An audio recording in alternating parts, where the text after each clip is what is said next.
Sabe, quando a gente olha para um prédio gigante, a gente só vê concreto, aço, vidro. A arquitetura moderna passa essa sensação intencional, né? De permanência absoluta. Exato. O chão sobre os nossos pés parece uma rocha inalterável. Uma montanha que simplesmente, brotou no meio da cidade. Mas a verdade é bem diferente. Muito diferente. Dando um passo mais perto, dá para perceber que aquele gigante é, na verdade, um quebra-cabeça colossal. Uhum. E cada peça mínima, cada tubo escondido na parede, foi escolhido a dedo para não colapsar. Então sejam muito bem-vindos a mais um mergulho profundo. Hoje a gente tem uma pauta excelente pela frente. Com certeza. Nossa missão hoje, como mulher e engenheira de alma, tô super animada, é desvendar os segredos por trás de tudo que é construído ao nosso redor. E vamos usar como base um material técnico fascinante do Carlos Eduardo Magrini Negri sobre a tecnologia dos materiais de construção. Exatamente. A ideia é explorar a ciência que os engenheiros usam para escolher os materiais perfeitos. Aquela decisão técnica que garante que um arranha-céu resista a ventos e tempestades. E não simplesmente desmorone, porque a lógica por trás dessas escolhas é quase invisível para quem passa na rua. É verdade. As decisões não são estéticas, elas dependem de propriedades técnicas rígidas, desde a densidade atômica até, a inevitável análise de custo-benefício que viabiliza a obra. Ok, vamos desempacotar isso. Vamos lá. Porque, à primeira vista, tijolos, vigas de aço, canos de plástico parecem coisas super mundanas, né? Tipo, objetos numa prateleira de loja. Mas não são. Não mesmo. A verdade surpreendente é que o destino de um prédio de 100 andares se resume, literalmente, à forma como os átomos estão organizados lá dentro. Sim, a estrutura atômica é a grande receita fundamental da engenharia. Ela que dita qual grande família um material pertence. E se ele vai aguentar o tranco no mundo real, né? Perfeito. Pegue os metais, por exemplo. A característica principal que define um metal é ter elétrons na camada de valência que fluem muito livremente pela estrutura. Sabe qual é a melhor imagem que me vem à mente para isso? Qual? É que esses elétrons são tipo pessoas em uma roda de moche em um show de rock pesado. Roda de moche. Gostei da analogia.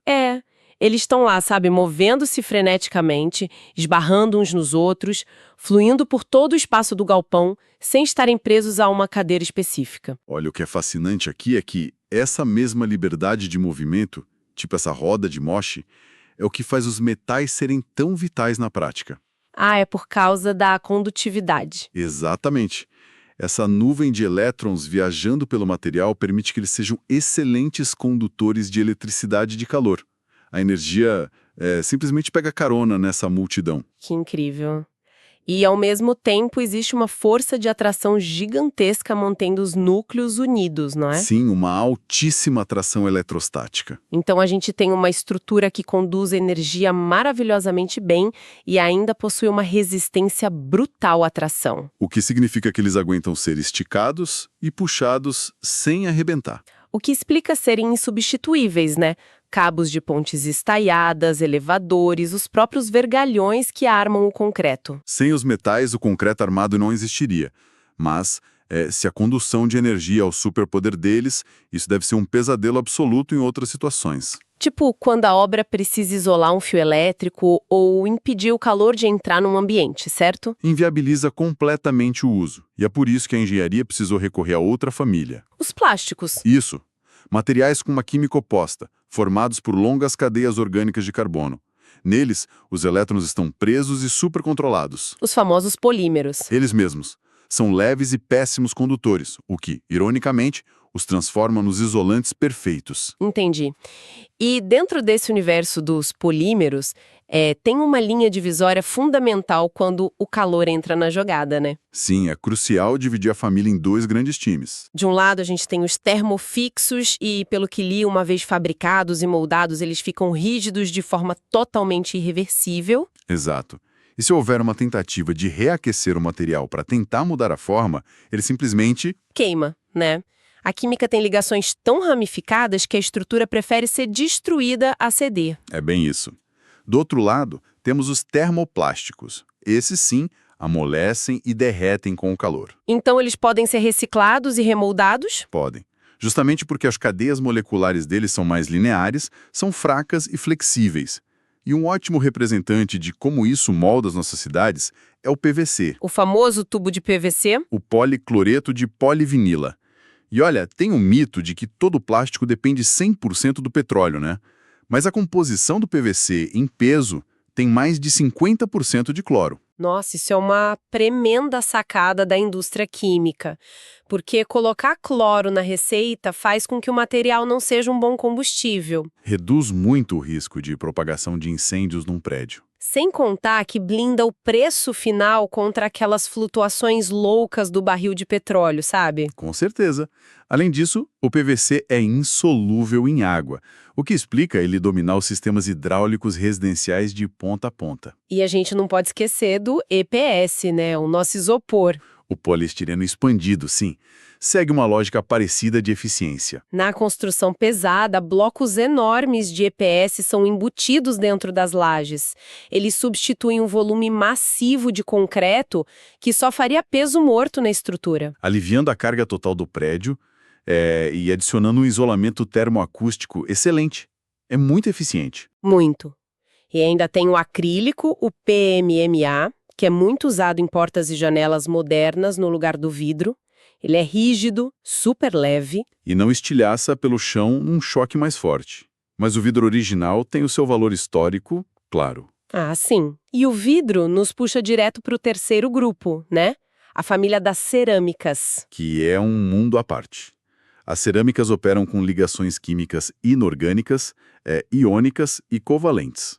E o resultado prático disso traz uma dualidade muito específica para as obras, pelo que entendi. Traz mesmo. Elas são donas de uma dureza absurda e funcionam como excelentes isolantes.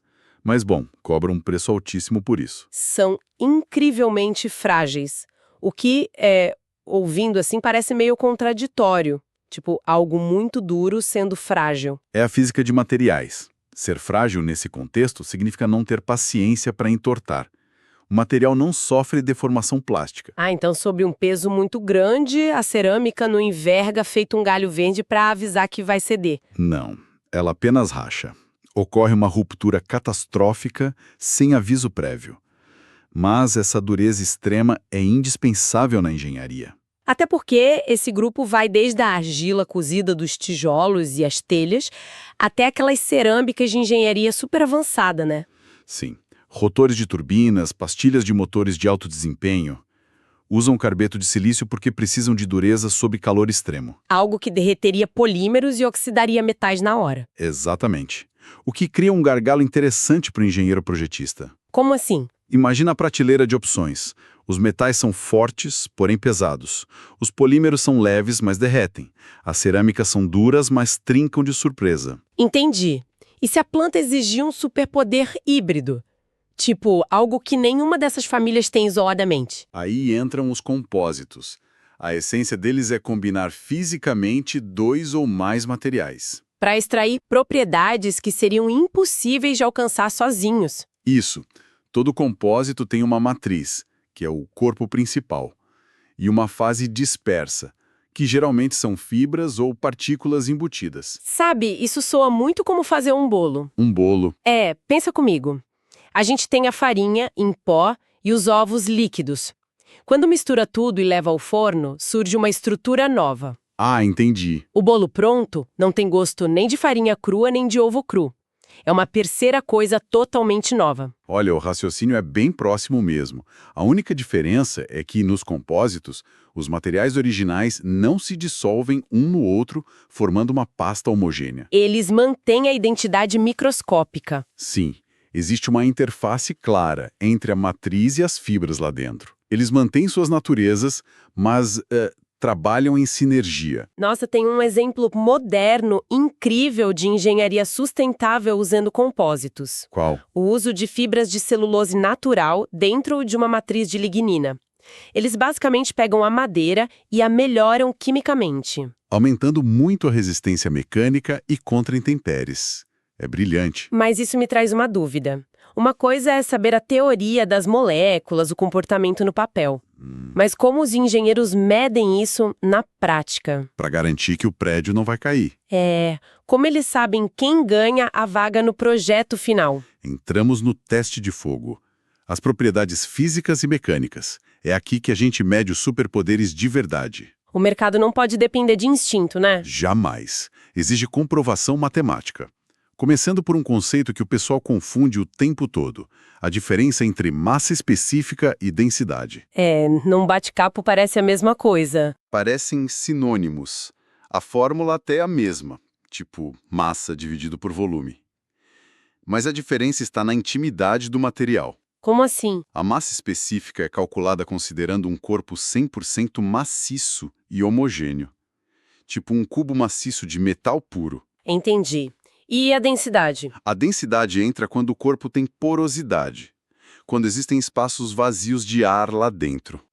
Como uma rolha de cortiça, ela tem um volume aparente, mas por dentro é cheia de bolsões de ar. O que derruba drasticamente a densidade dela, se comparado a uma tampa de metal do mesmo tamanho. Perfeito. Agora, onde a coisa fica realmente interessante é nas propriedades mecânicas, né? O verdadeiro ringue de luta dos materiais. Como eles reagem às pancadas do mundo real. E a primeira regra desse ringue é que o vocabulário das ruas não se aplica. De jeito nenhum. Quando alguém diz que um material é duro, geralmente quer dizer que ele não quebra se cair no chão. E na engenharia, rigorosa. Dureza significa a resistência que a superfície tem contra riscos, contra a penetração de outro objeto, medida pela escala Mohs, de 1 a 10. Do talco ao diamante. Exato. Já a capacidade de levar pancada, de absorver energia até romper, tem outro nome. Tenacidade, não é? Isso. O material tenaz apanha muito antes de ceder. O que nos leva para outro duelo clássico: elasticidade versus plasticidade. Eu tenho uma analogia ótima para isso também. Manda. Elasticidade é tipo um elástico de cabelo. Você aplica força, puxa e ele deforma. Mas quando você solta, Ele volta milimetricamente ao normal. Já a plasticidade é como um chiclete mastigado. Passou do limite, ele deforma para sempre. Não volta mais. analogia perfeita. Na elasticidade, o material opera sob a lei de Hooke. É reversível. E o terror absoluto na obra é quando o vento ou o peso faz um pilar entrar na zona de deformação plástica, né? Se envergou e não voltou, o colapso estrutural já começou. É assustador. Nossa, muito. E tem outro inimigo sutil que é o desgaste. Eu vi que o texto base frisa muito a diferença entre abrasão e erosão. Vital para a especificação. Abrasão é o atrito direto entre dois sólidos. Vence no piso do metrô desgastando pelas solas dos sapatos. Atrito de fricção puro. E a erosão? A erosão é o impacto contínuo de um fluido contendo partículas sólidas. Água da chuva ou vento forte jogando areia contra uma parede. Escolher o material errado para lidar com isso é o fim da durabilidade da obra, né? Sem dúvida. Mas então, o que tudo isso significa na prática? Como essas equações e ligações químicas viram uma decisão real que envolve custo-benefício? Esse é o momento mágico da especificação técnica, a ET. É um processo de 4 passos que evita atrasos e desastres. Passo 1. Pelo que li, é entender os esforços que o material vai sofrer. Passo 2. Definir a resistência necessária. Passo 3. Especificar o material avaliando o mercado, mão de obra e o custo-benefício. E o passo 4 é redigir a ET com instruções claríssimas. Que tal a gente usar o estudo de caso da laje da varanda para ilustrar isso? Ótima ideia. Imagina uma situação com uma laje maciça de concreto de 6 metros quadrados. Numa varanda sem teto. E o detalhe, essa laje serve de teto para uma sala de estar chique logo embaixo. Precisa ser impermeabilizada. Como o engenheiro pensa? Passo 1. Esforços. Vai tomar sol e chuva torrencial, gerando expansão térmica diária. E vai ter pessoas andando por cima, mas não carros. Passo 2. As propriedades. Precisa bloquear a água, óbvio, e ser muito elástico para não rachar no calor e no frio. Mas não precisa de resistência mecânica extrema. Então vamos para o passo 3, a escolha e o custo-benefício. Olhamos para a família dos polímeros. por que não usar aquelas mantas asfálticas clássicas? Porque elas são exageradas para isso. Exigem maçarico, mão de obra cara, são feitas para tráfego pesado. O custo-benefício é péssimo aqui. Entendi.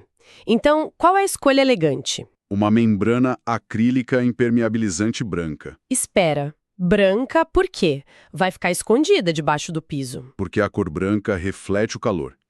Estabiliza a temperatura da sala de estar logo abaixo. Termodinâmica pura, sem custo extra. Nossa, genial! E por ser acrílica, aplica-se com rolo de pintura, não exige mão de obra super especializada. Exato. Aí entra o passo 4, a receita do bolo na ET. Porque não basta comprar o balde, né? Verdade. A ET exige diluir a primeira demão em 30 a 40% de água para criar aderência. E esperar de 6 a 12 horas entre cada camada. Mas o grande truque de mestre vem agora. A tela de poliéster, né? Ela mesma. Colocar uma tela de poliéster prensada entre a segunda e a terceira demão. E por que fazer isso? Ela age como uma microarmadura super flexível. Dá uma resiliência absurda contra a dilatação térmica, impedindo a membrana de romper com os ciclos de frio e calor. É impressionante o nível de detalhe. E no fim, ainda tem o teste de estanqueidade, né? 72 horas debaixo d'água para provar que a teoria funcionou. Se conectarmos isso a um panorama maior, a especificação não é só comprar o material mais forte ou mais caro. É comprar o mais inteligente para aquele exato microclima e uso. Exatamente. A verdadeira engenharia está em combinar os comportamentos físicos com a viabilidade econômica. É um equilíbrio delicado. Bom, recapitulando tudo o que vimos hoje. As escolhas na construção civil não têm nada de aleatório. Nada. Tudo é matemática e química aplicada. Desde os elétrons livres dos metais numa roda de Moche, passando pela flexibilidade das cadeias dos polímeros, até a dureza implacável e frágil das cerâmicas. Cada material tem um destino traçado pela sua estrutura atômica. E a arte da engenharia está em cruzar isso com o custo-benefício correto, como vimos no caso brilhante da nossa varanda. Mas tem um detalhe que precisa ser falado antes da gente encerrar. Uma semente para reflexão. Opa, manda! Vimos como escolhemos materiais baseados na previsão de esforços e durabilidade, certo? Nossas tabelas foram criadas num mundo onde o clima era meio previsível. Certo. Mas em um mundo onde as mudanças climáticas estão criando intempéries loucas, tempestades atípicas e temperaturas recordes, A coisa muda de figura. muda. Isso levanta uma questão urgente. Até que ponto nossas tabelas atuais de resistência e elasticidade vão dar conta do recado? É uma excelente pergunta. Será que, num futuro muito próximo, o ambiente construído vai exigir uma quinta família de materiais? Materiais que não apenas resistam passivamente às pancadas, mas que consigam alterar suas próprias propriedades atômicas em tempo real. Para sobreviver ao clima extremo. Materiais mutantes, tipo ficção científica? Basicamente, estruturas com nanotecnologia que leem a agressão e se adaptam para não ceder. Fica a reflexão para quem está nos ouvindo. Nossa, de fritar a cabeça pensar nisso. Uma fachada inteira se reestruturando dinamicamente. Incrível. Bom, queria agradecer imensamente a companhia de todos em mais essa exploração. Foi um excelente debate. Obrigado a todos que acompanharam. Ficamos por aqui, neste mergulho profundo pelas tecnologias incríveis do ambiente construído. Um grande abraço, cuidem-se e até o nosso próximo mergulho.